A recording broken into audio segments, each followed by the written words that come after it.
Mais les jeunes gens, bon sang de bois, et c'est votre monde là, c'est pour vous, c'est votre affaire ce monde-là, c'est vos gosses dont on parle. On est autour de 40% d'abstention chez les 18-24 ans. Donc une part très importante des jeunes qui pensent à mettre fin à leur jour et qui sont dans cette situation très, très difficile. Et que on les a abandonnés. Voilà, d'une certaine manière, ils ont été les grands oubliés. L'iceberg. C'est-à-dire que ce qui s'est passé en 2019 se reproduit et que ce qui se passe en ce moment va se reproduire. L'été et à grande échelle.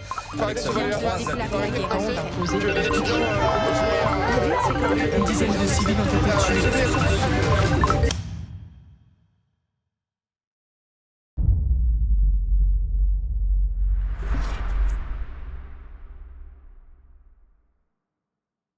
C'est difficile de pas avoir peur du futur, tu vois, ça serait même limite inconscient. Est-ce que j'ai peur de l'avenir? Oui. Oui, j'ai peur pour l'avenir, mais je construis le mien sereinement. J'ai peur de l'avenir, mais je pense que c'est de la bonne peur. Ouais, je pense. Ouais, je dirais que oui. Bonjour, Adrien, élève en 3e année en école de cinéma, 23 ans, bientôt 24. Du coup, je m'appelle Quentin Lécroire, j'ai 22, bientôt 23 ans. Donc, je m'appelle Bérangère, je suis secrétaire générale de Copain depuis 1 an et je suis étudiante en orthophonie. Alors moi, je m'appelle Loutien Château, j'ai 21 ans. Je suis actuellement en licence pro agriculture-environnement dirigée par la fac de Caen. Et là, je suis en stage pour la ferme depuis bientôt 1 mois. Je m'appelle Manon Turini, j'ai 21 ans. Je suis en école de cinéma, en formation journalisme pour faire du documentaire. Qu'est-ce que je pense de notre génération? C'est compliqué. Qu'est-ce que je pense de notre génération? Notre génération est tellement diversifiée, elle est tellement... je sais pas, il y a tout dans notre génération, j'ai envie de dire... c'est compliqué de définir notre génération par des mots simples. Pour moi, on est une génération aussi qui... En fait, quand je dis paumée, c'est elle se cherche beaucoup. La période étudiante, c'est la période où on comprend ce qu'on veut faire, qui on veut être plus tard.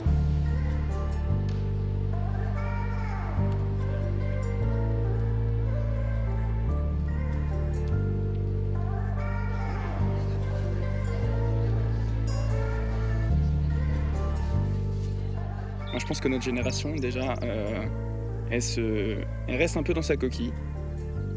Elle est très passive. Je pense qu'on est la génération qui essaie de s'accepter. Ce qu'on pense de la vie, de la société se structure aussi. Je pense que notre génération est quand même pleine d'espoir et d'ambition pour attraper les choses. On nous a lâchés dans un monde qui était en crise beaucoup, et qu'on a connu le 11 septembre, la crise Internet, la crise des subprimes. Qui essaie de faire comme on peut avec ce qui nous tombe un peu sur la gueule, voilà, comme que ce soit le Covid, que ce soit tous ces questionnements de réchauffement climatique. Donc tu vois, le mot crise, pour nous, c'est un peu naturel d'une certaine manière. Genre la crise, on n'a pas eu vraiment l'impression qu'elle se soit arrêtée, quoi. Il y a aussi beaucoup de déconstruction, je trouve, de sujets qui n'étaient pas avant. On ne sait pas où on veut aller.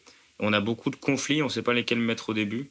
Tout ça, c'est arrivé, on est encore en train de se construire, on est encore en train de se découvrir. Je pense que la génération de nos parents et de nos grands-parents et la nôtre est complètement différente sur beaucoup de sujets. Je pense que quand on est, comme les gens de notre âge, bombardés d'informations depuis toujours, et à vivre 1000 vies à travers 1000 prismes différents, c'est compliqué d'emmagasiner tout ça. Je pense qu'on est une génération, on est constamment dans l'actu.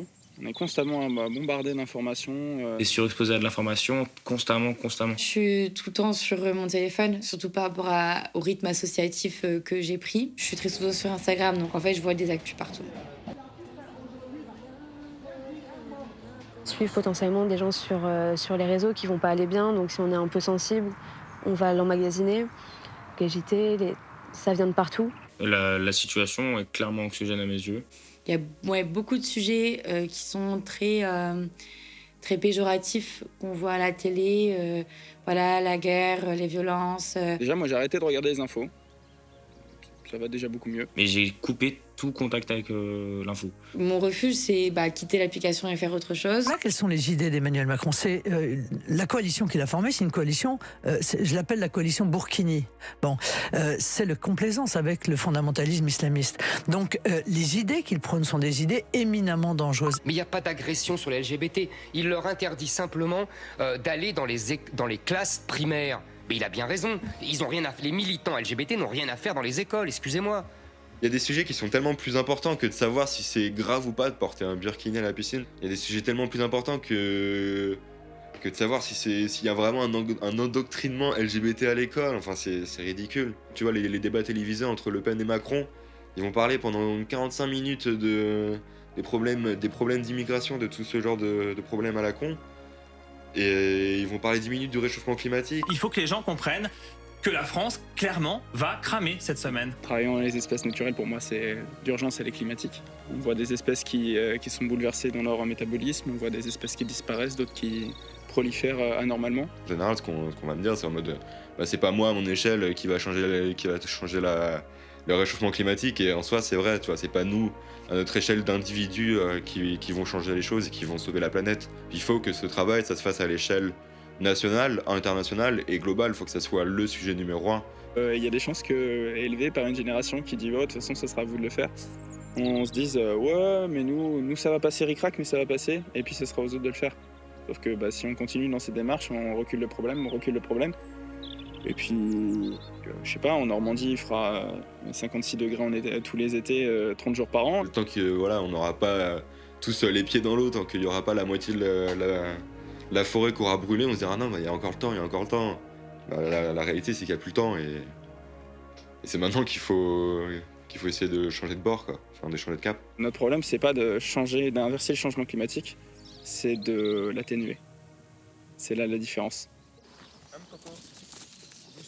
Je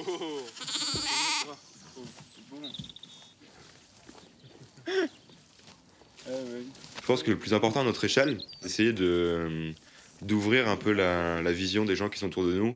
Ouais, de toute façon, ça sera plus notre problème. Moi, j'ai beaucoup entendu ça de la part de personnes un peu plus âgées. En vrai, les anciennes générations, quand elles avaient notre âge, je suis sûr qu'ils tenaient le même discours en mode ouais, les anciennes générations, c'est que des cons, ils ont niqué la planète, ça va être à nous de changer le monde, ça va être à nous de sauver la planète. Et maintenant, à nouveau là, on est dans la même situation qu'eux, c'est eux la génération de vieux cons, et on se croit tout puissant. Et est-ce qu'on va y arriver? Je sais pas. Est-ce que dans 30 ans, il n'y a plus de planète? Peut-être. On nous a fait porter une responsabilité de nous on a kiffé, faites en sorte que le monde ne crève pas. Je pense pas qu'on aura les moyens d'atteindre ce but de sauver le monde, entre guillemets. Mais je pense que être cynique et dire non du tac au tac, c'est de la merde. Moi, ça fait 4 ans que je suis engagée pour les étudiants. Donc, ça fait 4 ans que j'ai appris à connaître le monde étudiant, à voir quels étaient les problèmes, quelles étaient les solutions. Et ça fait 4 ans que peu de choses ont changé. Donc, Copains Solidarité étudiante, c'est une association parée pour les étudiants qui s'est créée suite à la crise sanitaire et suite du coup au constat de la grande précarisation des étudiants. Actuellement, Copains s'est structuré pour pouvoir aider les étudiants 3 fois par semaine, donc avec des paniers de produits variés, alimentaires et d'hygiène.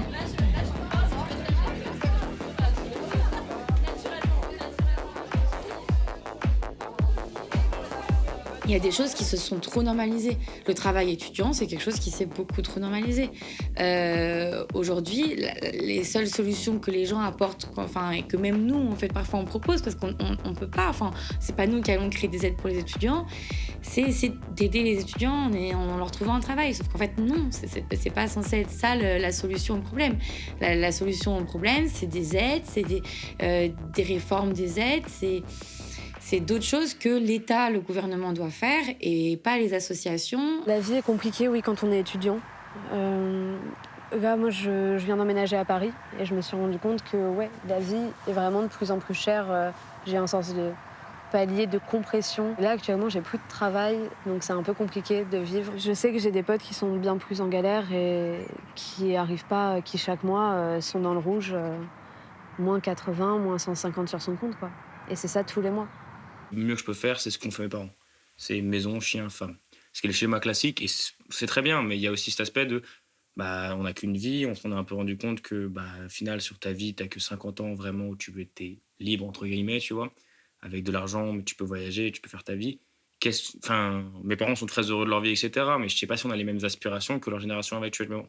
Donc il y a cet aspect-là faut quand même que je vive ma vie, il faut que je mette les miens à l'abri, il faut que je me mette moi-même à l'abri, il faut que je protège les autres aussi. Mais il y a aussi cet aspect ça serait con de passer à côté de ma vie, je trouve. Mais aujourd'hui, en fait, nous, ce qu'on veut montrer, c'est que c'est pas normal. Et c'est pas normal, en fait, de devoir être en situation de précarité quand on fait nos études. C'est pas normal de devoir faire des choix entre une vie perso et un frigo plein. C'est pas normal de mettre en péril sa réussite et d'avoir un job à côté de ses études pour pouvoir vivre convenablement. J'ai passé toute ma vie avec une mère qui m'a éduquée en me disant que les élections c'était important, voter c'était important encore plus en tant que femme parce qu'on s'était battu pour avoir ce droit, etc. Donc c'était vraiment, j'ai pris ça très à cœur et je prends ça très à cœur depuis toujours. Mais je conçois qu'il y ait plein de gens qui n'aient pas envie de voter parce qu'on est blasé, en fait, on s'y reconnaît plus. Parce qu'on n'a pas l'impression d'être écouté. On se retrouve à faire des non-choix de manière constante, on ne se rend pas représenté. Et c'est très, très, très, très compliqué, je trouve, pour la suite, de se dire comment nous, en tant que génération de Project, on nous a instauré dans un cadre où on nous a dit c'est vous qui devez changer les choses. Il suffira d'aller dans une élection. Là, vous êtes la voix de la jeunesse, vous allez tout changer. Bon, je suis pas cynique, mais on s'est tous un peu fait calmer, on va dire.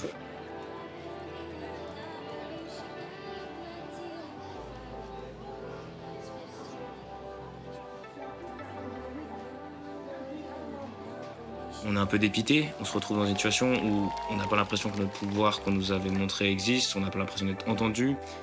Même quand on est censé avoir des élus qui nous représentent, ils ne représentent pas vraiment. Donc les générations actuelles, qu'on va dire, qui ont les moyens et les pouvoirs de changer les choses, ne le font pas actuellement. Donc si ça passe pas par nous, par qui ça va passer? Il y a bien eu une précarisation avec la crise sanitaire, mais je pense qu'avant, on n'avait pas aussi mis assez la visibilité sur la précarité étudiante et la précarité des jeunes. Enfin, c'est 20% des jeunes qui sont en situation de précarité en France, mais d'avant la crise. Donc après la crise, ça a augmenté. Et là, c'est encore présent parce que les étudiants n'ont pas tous, en un an, repris leur vie qu'ils avaient avant la crise. Je pense que ça a été un vrai problème pour toute notre génération. On parle de jeunesse volée, je sais pas si on peut vraiment dire ça parce que les mots sont peut-être un peu durs, mais pour certains, ça a été vraiment compliqué de plus avoir aucun contact humain, aucun contact pendant plusieurs mois, et même après, ça a été compliqué. J'ai fumé dans ma vie et j'ai beaucoup bu. Du coup, le Covid, ça n'a pas aidé sur mon alcoolisme, on va dire, entre guillemets, parce que je suis arrivé en école de commerce, je buvais quasiment pas. Forcément, on boit un peu dans le monde étudiant. Mais dans ma situation actuelle, j'avais besoin de penser à autre chose et l'alcool, c'était un moyen de ne pas penser. C'est à partir du confinement que j'ai commencé à fumer, on va dire, régulièrement. Avant le confinement, c'était quand même, je fumais occasionnellement, en soirée. Ça a été, ça a été une solution, une première solution. Tout ce sentiment d'anxiété, tous ces sentiments qui peuvent se bousculer dans la tête d'un jeune homme de 23 ans, on va dire.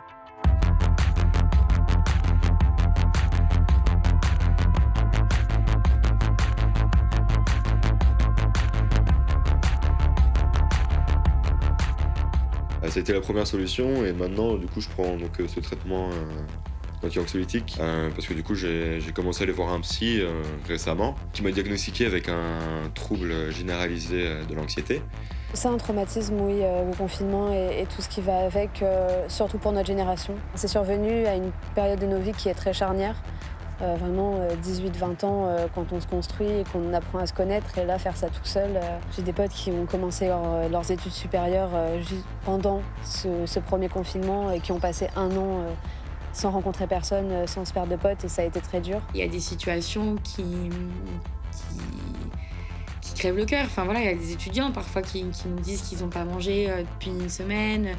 Et il y a des étudiants qui ont une vie si compliquée, mais parfois on est à milieu de penser que ça peut arriver en fait. Et c'est là que c'est encore plus touchant. Enfin, les remarques d'autres générations ou d'autres gens qui comprennent pas ce qu'on fait disent, parce que ça existe. Il y a des étudiants, ils n'ont pas de logement. Il y a des étudiants, ils font d'appart en appart toute l'année. Il y a des étudiants, ils ont déjà vécu dans la rue. Enfin, c'est quand même fort. Pour discuter quand même avec pas mal de gens, il y en a qui me disent que ils veulent pas d'enfants parce qu'ils trouvent ça égoïste. Moi, j'ai pas spécialement envie d'avoir des enfants. Actuellement, je me dis, tu vois, genre que je voudrais pas d'enfants.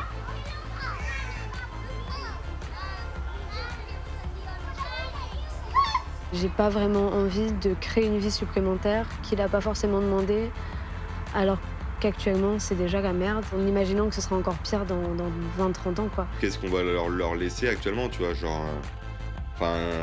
la gueule de la planète, tu vois, c'est limite, c'est le mode hardcore de la vie, tu vois, là, on arrive à un niveau de difficulté qui est de plus en plus extrême, tu vois, ça va être de la survie. Déjà, se projeter seul et se lancer dans la vie en s'occupant de soi-même, c'est difficile de l'envisager pleinement et sainement.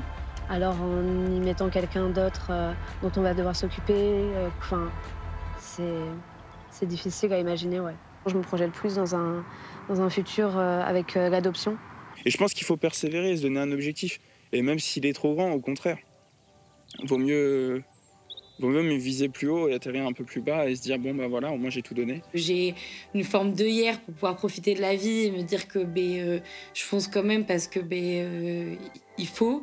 Et en même temps, il y a mon côté aussi engagement. Je m'engage pour les étudiants et je sais que plus tard, ça sera pour autre chose que je m'engagerai, mais je continuerai à m'engager pour améliorer la vie, puisque je trouve que ce qu'on a n'est pas suffisant, quoi. Je préfère me mentir à moi-même et être faussement optimiste au fond de moi, parce qu'on sait jamais, peut-être qu'il y aura un changement. Je pense qu'on n'y arrivera pas, mais comment on aura essayé, c'est ça le plus important. On aura la tête haute, quoi. C'est juste qu'il faut qu'on serre un peu plus les coudes et qu'on se mobilise tous ensemble pour faire avancer les choses.